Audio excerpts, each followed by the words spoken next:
Topic is the status of children and youth in the state of Tennessee, and we're talking to the executive director of the Commission of Children and Youth in the state of Tennessee, Ms. Linda O'Neal.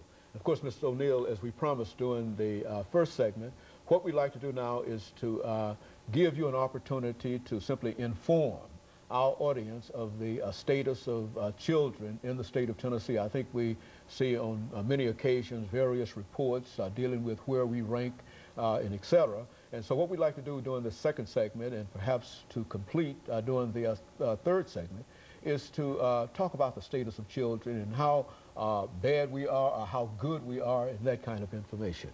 Sure, I'm always glad to talk about how children are doing in Tennessee. In June of this year, the Annie Casey Foundation released the 2004 Kids Count report, and in that report, they rank all of the states of the District of Columbia, and we ranked 43rd. And what that means is that 42 states are having better outcomes for children than we are in Tennessee. We were also 43rd in 2003, so we're about the same.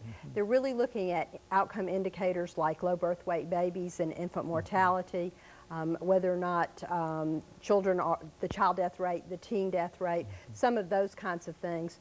And in the report, we have some good news and some bad news. We're obviously concerned about low birth weight babies and about babies who die in their first year of life. We've made some, we know there's some things we can do to make progress in that. One of the things that's really associated with both of those issues is pregnant women who are smoking.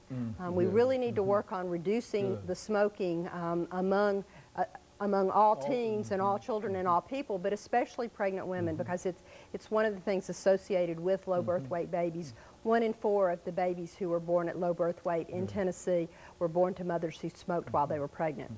And so that's a very, very important statement, and it's certainly important for young people who are in a childbirth situation to think in terms of the impact, not only that it will have, that smoking has upon them, but it has upon an unborn child. What are some of the impacts that this has upon an unborn child? Well, the smoking is particularly affects low birth weight babies, which is one of the leading causes of infant mortality.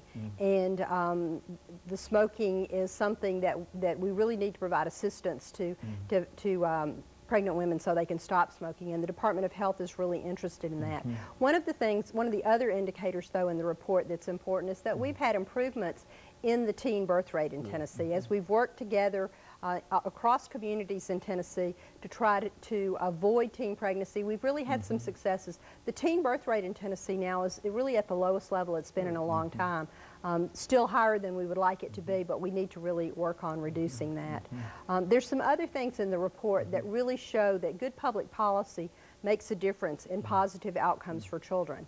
We've made substantial improvement in Tennessee in both the child death rate and the teen death rate, and there's some of the reasons that we have made that progress include things like strong seatbelt laws, child restraint devices, bicycle helmet and skateboarding helmet requirements, because the leading cause of death for both children and teens is what they call unintentional injuries, what we all call accidents, and certainly for teenagers, automobile accidents or vehicle accidents are the leading cause of death.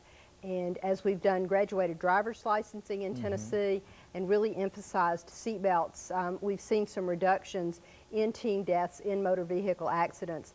In fact, in Tennessee, over the past